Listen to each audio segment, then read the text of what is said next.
voy a repasar con ustedes un poco sobre el futuro del verbo ser o estar, recordando, como se vio en el último encuentro, cómo se forma. Pues el futuro es un tema que nosotros ya habíamos abordado desde el primer semestre del curso de griego y habíamos hablado de diversas formas de construir el futuro. Por el momento nosotros vamos a estudiar una única forma, que es la del futuro sigmático, que recuerden que consiste en colocar una sigma como sufijo después del tema, en este caso del verbo, y lo cual va después acompañado por las terminaciones. Entonces coloco tema, sufijo verbal y finalmente coloco las terminaciones, como lo ven acá. Para formar el futuro del verbo ser o estar, basta simplemente que yo tenga en mi cabeza que el tema de ese verbo es una epsilon, como ustedes ven en color negro durante todo el cuadro, epsilon. Ese es el tema, no se ha movido, no ha cambiado. Luego voy a colocar, como ustedes ven también en pantalla, el sufijo, que en este caso consiste en una sigma, y ahí la tienen ustedes en color rojo. Y para el futuro indicativo activo, vamos a decir que generalmente, recuerden que nosotros cuando estudiábamos el futuro decíamos, por ejemplo, con el verbo liuo, coloco la sigma y simplemente la coloco entre el tema y la terminación, de manera que para decir yo soltaré diría liuso, tú soltarás liusei, liuseis, perdón, él soltará liusei, liusome, liusete, siempre, es decir, con toda la terminación incluso del presente. Pero ustedes ven acá que las terminaciones son omai, tai, omethai, esfe, ontai, eston y eston, que son las terminaciones, recuerden, de la voz medio pasiva, queriéndonos decir que el futuro funciona como un verbo deponente. Recuerden que el verbo deponente es el verbo que tiene apariencia medio pasiva, pero cuyo significado es siempre activo. Entonces, por eso el futuro yo lo había dejado solo hasta este momento del verbo ser o estar, porque es decir, se puede presentar antes si uno lo aprende de memoria, pero el problema que yo veía de aprender de memoria una cosa que no se comprendía, era mejor lograr ubicar, como por ejemplo esa terminación omai que la estábamos viendo para las terminaciones medias, pasivas, luego para los verbos deponentes. Entonces me parecía que era más lógico verlo acá para que ya comprendiéramos cómo se forma el futuro. Entonces miren que es muy fácil. El futuro del verbo ser o estar es simplemente el tema, y como es sigmático agrego una sigma y después las terminaciones a las que ya nos venimos acostumbrando en esta 10ª lección.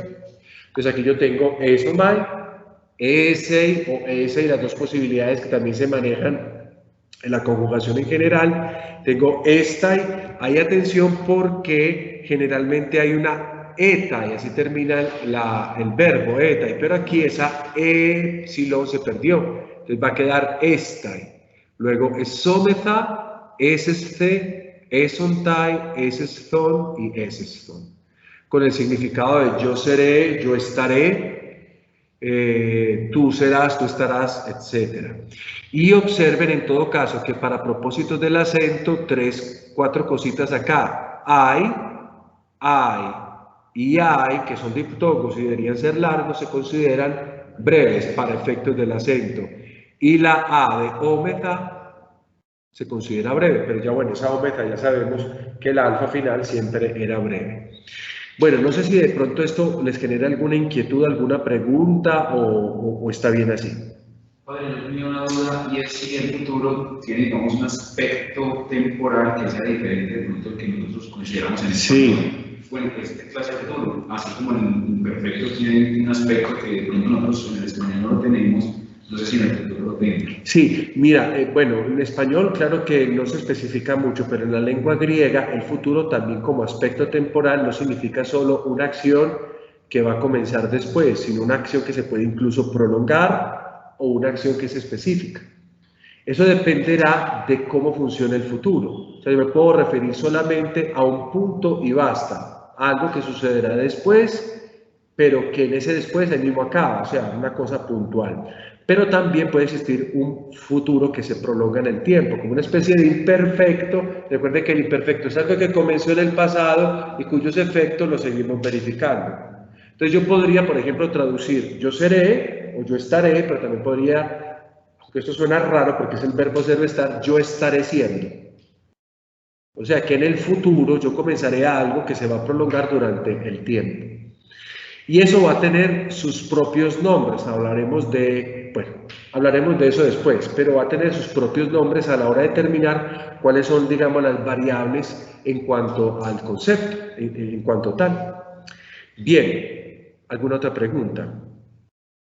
Si no hay así, yo con Felipe la semana pasada y con Santiago ignorándolo, hicimos el primer versículo de esta carta, que dice, Io anu prima beta, es decir, la segunda carta de Juan.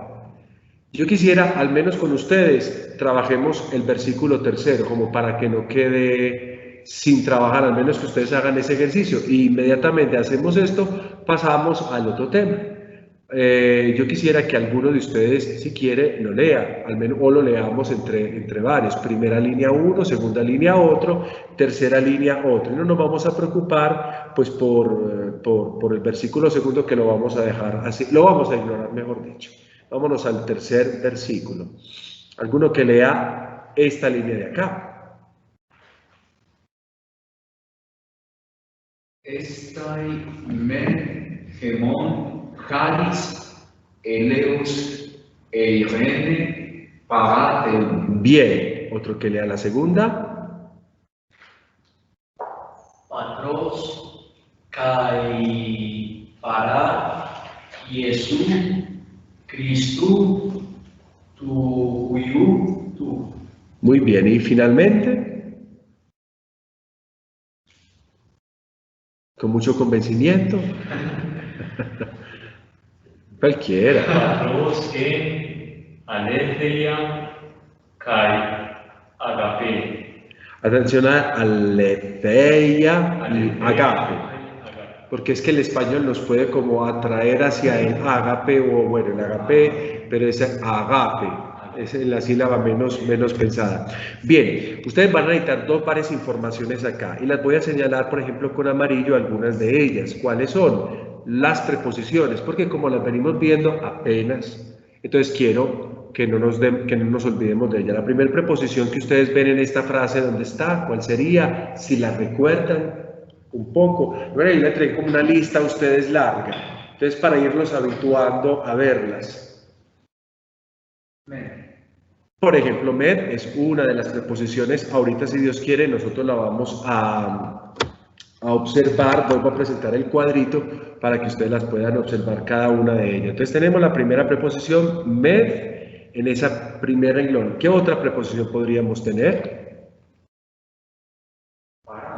Para es otra preposición, muy bien.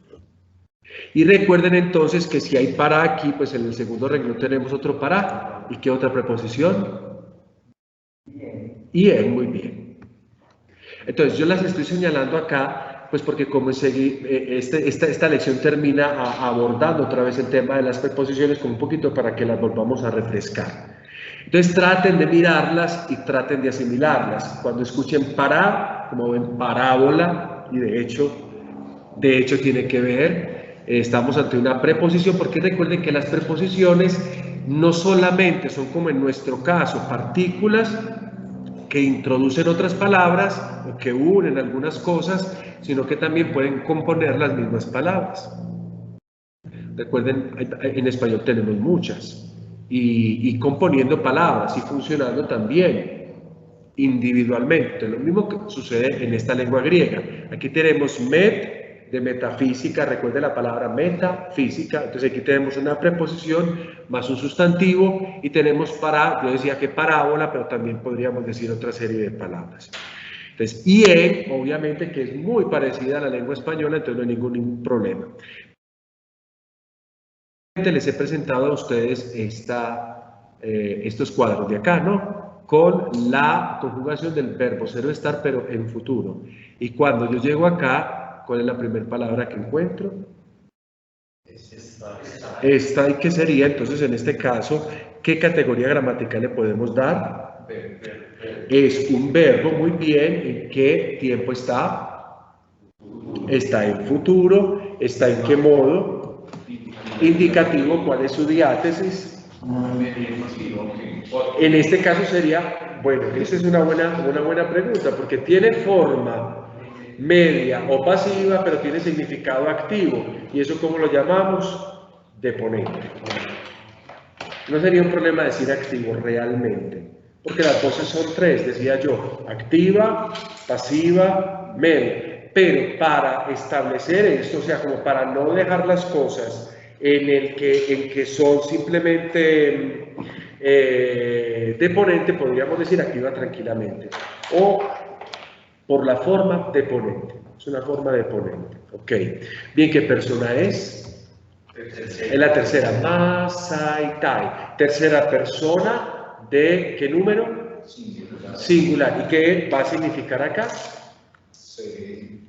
Él será. Él será o ella será o lo que sea será, porque recuerden que podemos referirnos tanto a una persona masculina, una femenina o a algún asunto neutro, porque recuerden que ese es el otro género que la lengua nos ofrece.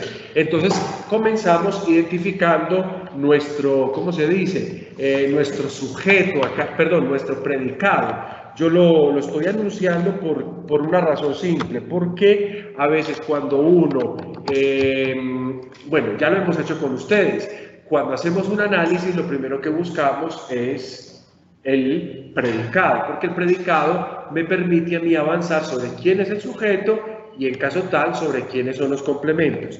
Pero cuando nosotros habíamos visto sobre el verbo cópula, el verbo ser o estar, también habíamos anunciado algo, que el verbo cópula a mí no me crea complementos. El verbo cópula a mí me crea es predicados nominales o incluso proposiciones nominales. Recuerden que los predicados nominales son aquellas, digámoslo así, oraciones que están constituidas por un verbo cópula, que tú lo puedes ver como en este caso. Las proposiciones nominales, en cambio, suponen el verbo cópula, pero el verbo está tácito, o sea, no se ve ahí. A la hora de traducir, yo tengo que insertarlo. Esa es la diferencia entre predicados nominales y proposiciones nominales. Estoy haciendo esto porque esto me va a ayudar enseguidita a lo de la sintaxis del sujeto. O sea, esta misma teoría que estoy repitiendo me va a servir ahorita simplemente para refrescarla. Entonces, lo que nosotros tenemos acá es un esta y que va a implicar de nosotros otras cosas en nominativo. Y si no están en nominativo, otra serie de expresiones introducidas por las preposiciones, que recuerden ustedes, las preposiciones rigen casos. Algunas el genitivo, otras el acusativo, etcétera, etcétera. Entonces, eso es lo que puede navegar en este tipo de proposiciones cuando el verbo cópula se vuelve el verbo que une la proposición. Entonces, él será, yo no sé si tienen, no creo que lo tengan acá, pero entonces es bueno que después lo puedan revisar, el cuadro de las preposiciones. Porque el cuadro de las preposiciones me va a ayudar a mí a ubicarme con met está así, escrito de esa manera, pero si yo lo voy a escribir, esta es la preposición, meta. Pero dependiendo de lo que sigue, puede cambiar su ortografía. Y de hecho, se escribe med con z y apóstrofo cuando la palabra que sigue comienza por espíritu áspero. Entonces, ahí está la doble escritura. Y meta es una preposición que rige dos casos. Puede regir el acusativo o puede regir el genitivo. Tú que tienes el cuadro, por ejemplo, en acusativo, ¿cómo lo podemos traducir? Después detrás. Después detrás. ¿Y si fuera en genitivo? Con. Entonces, por ejemplo, aquí, ¿qué tenemos nosotros? Le sigue un genitivo. Y lo que sigue aquí, en esta palabra, ¿eso es qué? Ese gemón, ¿eso qué es? Es un pronombre. ¿Cuál es la persona? No, primera persona plural. ¿Y está en qué caso? Genitivo. Si yo voy traduciendo palabra por palabra, no es la intención, pero hagámoslo palabra por palabra, ¿cómo nos quedará? Será con nosotros. Será con nosotros, y aquí viene una palabra, haris. No la hemos visto todavía porque pertenece a la tercera declinación, aunque el significado sí estaba en los vocabularios que alguna vez estudiamos. Gracia. Será con nosotros gracia. Haris está en nominativo singular. Entonces yo decía, claro, cuando está un verbo, cuando hay un verbo cópula, pues las otras cosas esperan que estén siempre en nominativo. De hecho, sigue otra palabra, eleos, misericordia.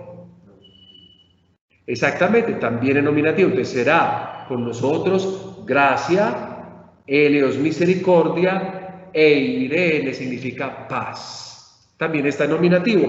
Miren que es nominativo de la primera declinación, termina en eta. ¿Ven?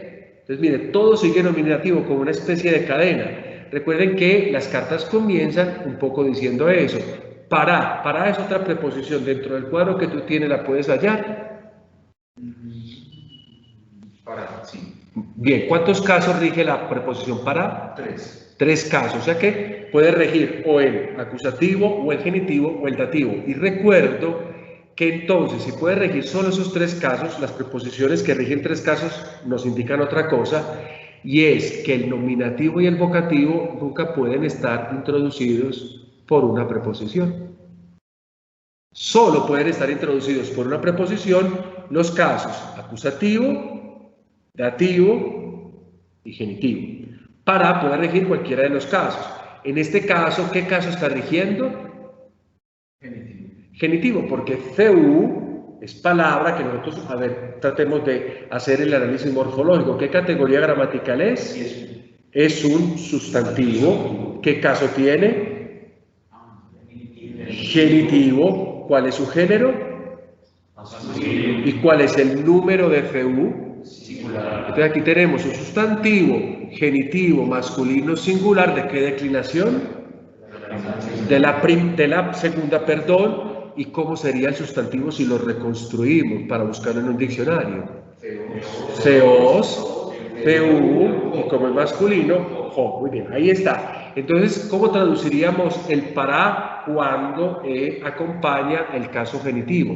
De parte De parte de. Entonces, miren, y será con nosotros, vamos traduciendo, será o estará con nosotros gracia, misericordia, paz, de parte de Dios, Patros, Padre. El patrón no lo hemos visto porque va a ser la declinación que veremos en la siguiente lección, pero ya uno supone, pues por el sonido, que se trate de Padre. Y ese os ya lo conocemos nosotros porque la tercera declinación, recuerden que es la terminación típica del genitivo masculino. Entonces miren que Padre, Dios, están en genitivo ambos términos. A nosotros no nos debe asustar eso, porque hasta en la lengua inglesa nosotros utilizamos construcciones de esa manera. A veces no solamente el adjetivo califica a un sustantivo, sino que otro sustantivo puede servir como si fuera un adjetivo para otro sustantivo. Por ejemplo, en inglés, cuando nosotros decimos, diciéndolo en inglés obviamente, sándwich de carne, nosotros hacemos una inversión. Ponemos primero carne y después colocamos sándwich, meat sandwich, por decir cualquier cosa de esas.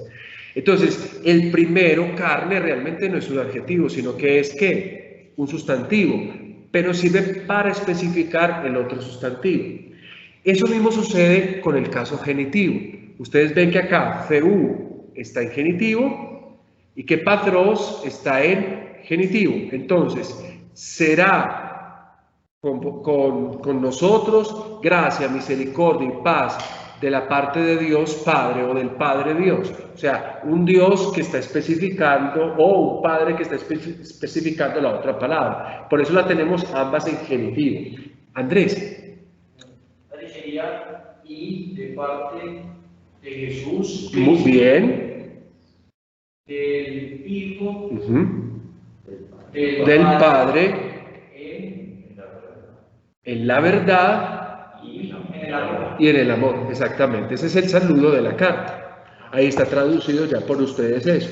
¿Qué nos ha interesado ver acá? poder recuperar el ejercicio de las preposiciones, que es bueno que, por ejemplo, como Santiago, ustedes recuerden también sacar esa hojita para tenerla a la mano e irnos acostumbrando. Vamos acostumbrándonos ya que metá, como lo teníamos acá, sirve para dos casos, el acusativo y el genitivo, que cuando es genitivo en este caso, lo vamos a traducir con la expresión con. Entonces, metá, con. Al menos ir asimilando ese significado. Metá con genitivo es con. Luego para con genitivo es de la parte de. Y en es preposición que ya habíamos estudiado y sus diferentes funciones. Ahí sí les tocará repasar un poquito a ver en qué función este está trabajando acá. Porque recuerde que en, por ejemplo, introduce palabras que están en qué caso. Acusativo, aquí no, perdón, acusativo no, dativo, me dejo llevar por ti, dativo, veamos la iota suscrita, ok, aletheia y agape, ok. Dicho esto, ahora yo quiero introducirlos a ustedes a otro mundo. Ahora es necesario que sometamos nuestro conocimiento a una ampliación y a una mejor estructuración, porque durante el tiempo nosotros hemos supuesto varias cosas, pero no hemos alcanzado, digamos, a sistematizarlas de manera que nos quede algo todavía más concreto. Esto ya es el mundo de la sintaxis. Vamos a estar traduciendo, enfrentando textos para que nos familiaricemos más. Cuando comencemos la siguiente lección volveremos al mismo ejercicio. Primero elementos gramaticales y después nos iremos a los elementos sintácticos, donde abordaremos también, siempre vamos a manejar las dos cosas de manera que vayamos progresando en ambos caminos. Comencemos diciendo lo siguiente.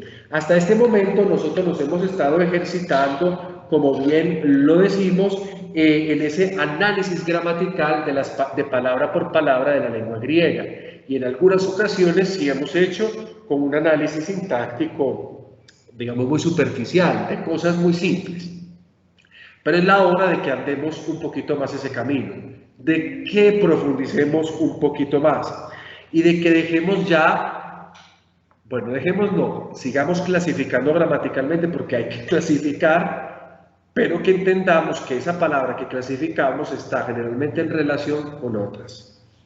Y que esa relación le da a cada palabra una función. Y ese es el propósito de la sintaxis. Eso ya lo habíamos dicho en algún momento, pero lo vuelvo a repetir ahora.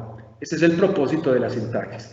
Luego, cuando yo digo la sintaxis del sujeto, pues ustedes deberán suponer a qué me estoy refiriendo. Me estoy refiriendo a esa palabra que dentro de una proposición cumple las funciones de sujeto, es decir, aquel o que cumple o que padece la acción, porque recuerden que también habíamos visto las voces. Si el sujeto está en voz activa, eso implicará que él cumple la acción, pero si está en voz pasiva, significa que él sufre la acción, o si está en voz media, él la ejecuta para su propio beneficio o para su propio perjuicio. Eso lo habíamos dicho ya nosotros. Yo quiero presentarles entonces a ustedes una palabra que todos ya conocemos. La palabra antropos. ¿En qué caso está la palabra antropos? La palabra antropos está en caso nominativo, entonces es un sustantivo en este caso. Está en nominativo, masculino, singular. Eso lo decimos nosotros desde el punto de vista gramatical, pero si sometiéramos antropos a una proposición cualquiera, antropos desde el punto de vista sintáctico tendría diferentes funciones, y eso es lo que nosotros tenemos que intentar, como se dice, determinar. ¿Cuáles son las funciones de antropos cuando nosotros hablamos de eso? Yo les dije ahorita que íbamos a estudiar los casos, el caso nominativo. No sé si se acuerdan ustedes un poquito de esto que hemos venido estudiando, qué cosas pueden formar un sujeto, qué tipo de palabras. Por ejemplo, sustantivo, en este caso, el caso nominativo. ¿Qué más podría? ¿Cómo, perdón? Un pronombre puede formar un sujeto. Yo soy cantante. Ese yo es un pronombre y está haciendo las veces de sujeto. ¿Qué otra categoría gramatical podría funcionar como un sujeto? Adjetivo. Los adjetivos, cuando los sustantivos, cuando se me vuelven sustantivados, también podrían formar una especie de sujeto. ¿Qué otra categoría? Los verbos, pero ¿en qué caso, por ejemplo? Perdón, ¿en qué conjugación? Cuando se sustantiviza. los verbos, por ejemplo, infinitivos. Recuerden ese ejercicio que hicimos alguna vez diciendo el cantar alegra el corazón. ¿Qué es qué es lo que alegra el corazón? Yo le pregunto al verbo, el cantar. Pues el cantar se convierte en un sujeto. Entonces miren que cuando hablamos de sujeto no solo podemos hablar de sustantivos, sino que tenemos que ampliar un poco la perspectiva, el patrón de cosas. Pero acá yo quiero entonces decir, bueno, aquí tenemos un sustantivo en nominativo masculino singular. Cuando yo lo veo, y lo veo desde el punto de vista sintáctico, yo podría decir entonces que una de las posibilidades es que la sintaxis se convierta en un sujeto. Lo hemos acabado de decir. Pero si resulta que yo coloco el verbo anterior estai, recuerden el será, y digo estai anthropos, ¿cómo traduciría? Estai, el será, anthropos, hombre. ¿Y está en qué caso? Nominativo. O sea que también eso puede ser un predicado nominal. Entonces, el nominativo, porque como nos vamos a ir metiendo a la sintaxis de cada caso, es bueno que sepamos que se construye con un nominativo. Puede ser un predicado nominal. Entonces, uno no se puede dejar confundir, porque entonces cuando yo estoy ante una proposición y la tengo que traducir y me encuentro con un verbo cópula, por ejemplo, tengo que tener cuidado con los nominativos de esa proposición. Ahorita le devuelvo un poquito a la frase que estábamos estudiando. ¿Cuántos nominativos habían? Haris, Eleos e Irene. ¿Cuál es el sujeto? ¿O cuál es el predicado nominal? Entonces, es por eso.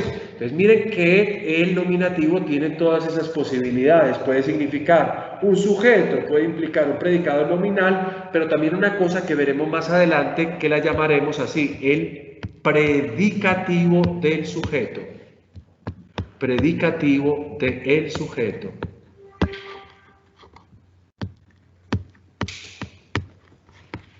El predicativo del sujeto.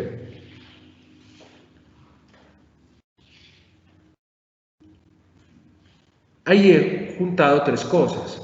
La tercera nosotros todavía no la conocemos. Voy a borrar porque todavía puedo encontrar con el nominativo otras tres funciones que las vamos a ver a lo largo de lo que. Cuando terminemos el nominativo pasaremos al acusativo, al vocativo y así hasta concluir cada uno de los casos. Porque esto nos va a ayudar, vuelvo a repetir, a ubicarnos todavía más frente a la información que nos regala a nosotros un texto.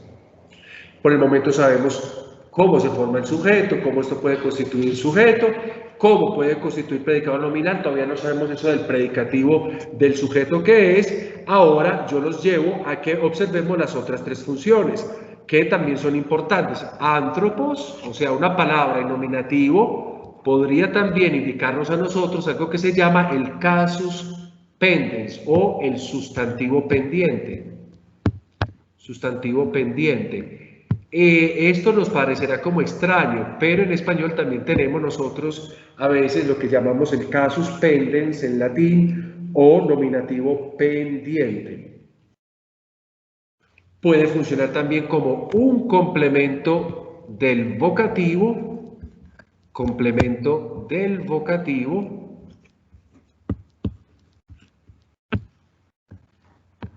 y finalmente también puede funcionar como una aposición.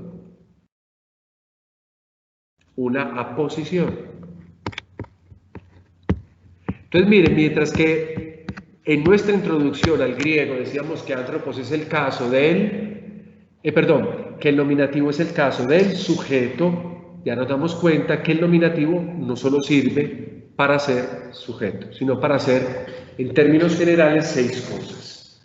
Ya dijimos el sujeto, el predicado nominal, el predicativo del sujeto, es un término que varía un poco, el sustantivo pendiente, un complemento del vocativo o una aposición.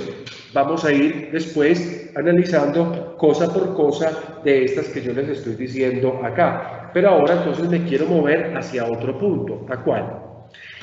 Ve, es hora de especificar una cosa también que se ha expuesto en otras lecciones de manera alternada, como hemos venido haciendo, pero también hay algunas intuiciones que pueden venir a nuestra mente mientras nosotros vamos encontrando ciertas proposiciones en griego. Yo quiero hablar de eso. Como recapitulación, nosotros debemos recordar que los casos nominativo y los casos vocativo, como decía yo ahorita, nunca pueden estar introducidos por partículas preposicionales.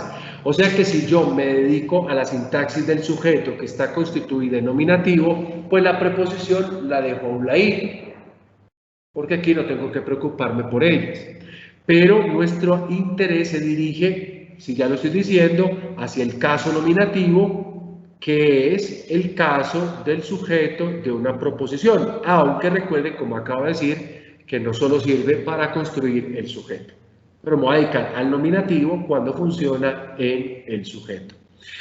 Y generalmente la función sintáctica principal, pero ahorita por ejemplo decíamos que también un verbo en infinitivo puede ser sujeto, un pronombre puede ser sujeto, pero el pronombre también tiene que estar en nominativo.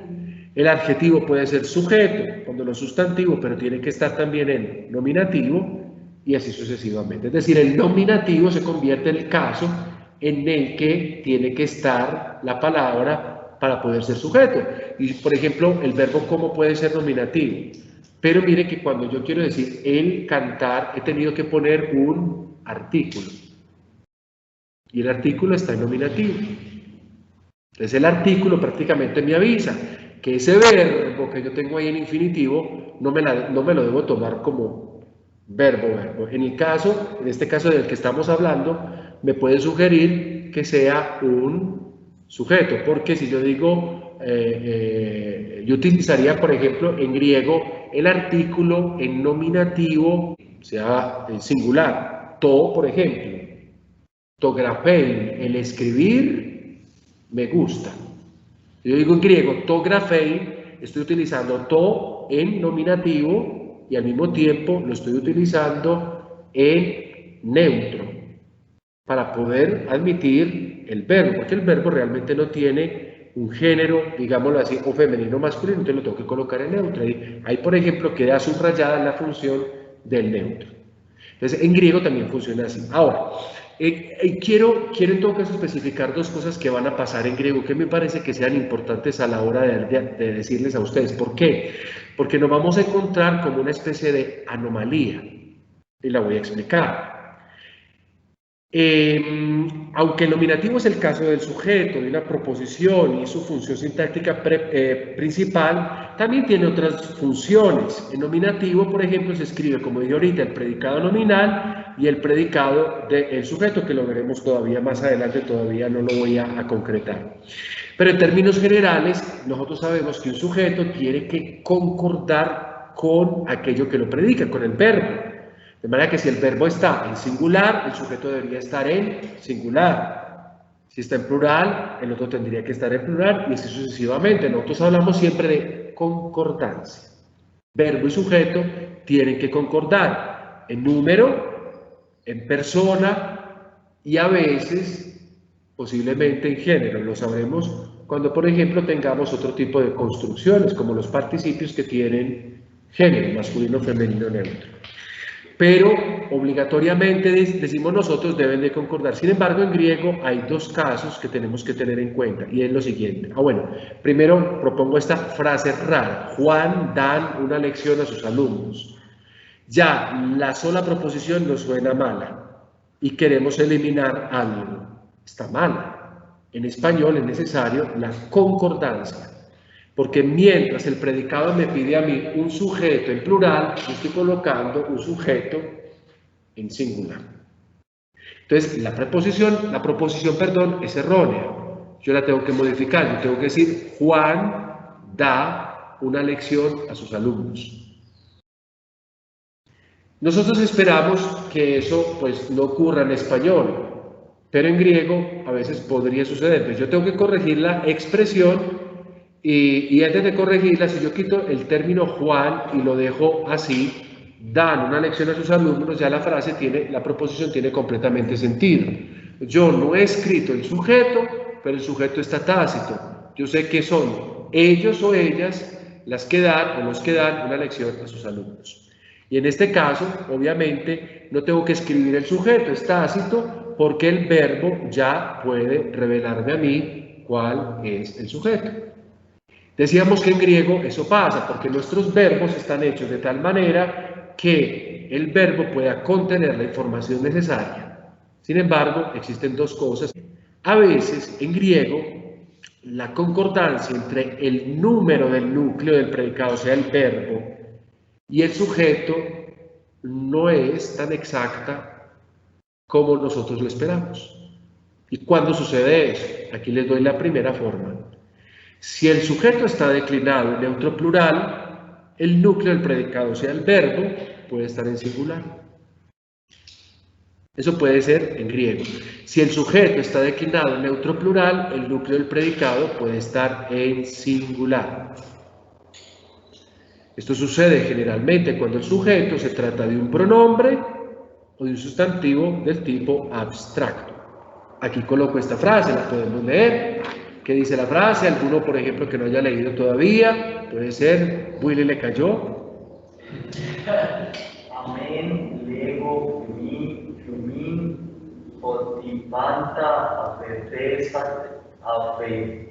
afetesetai, tois curiois con antropon ta hamartemata. Tajamartemata. Muy bien, aquí tenemos dos proposiciones, la hago yo en virtud del tiempo. La primera proposición la vamos a tener hasta acá. Voy a señalar ese jote, porque ese jote dice amén, lego, humin. Lego es un verbo principal, es el núcleo aquí del predicado. Como está en primera persona, exige que haya una primera persona. En este caso, estamos trabajando Marcos 3:28. Jesús, digo, está en dativo, luego es un complemento indirecto. Dijo algo. ¿Qué es lo que va a decir? Lo que está a continuación. Yo digo a vosotros. Amén, en verdad. Yo digo a vosotros. Ahí tenemos una primera proposición. El jote significa qué, o significa dos puntos.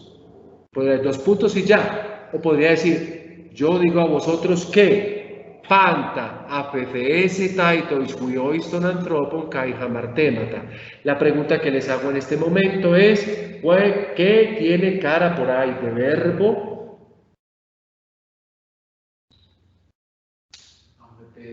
Sí, mire la terminación que hemos estado trabajando, esa terminación. No vamos a decir qué verbo es y todo eso, no me interesa eso, pero es un verbo, al menos la persona la puedo deducir.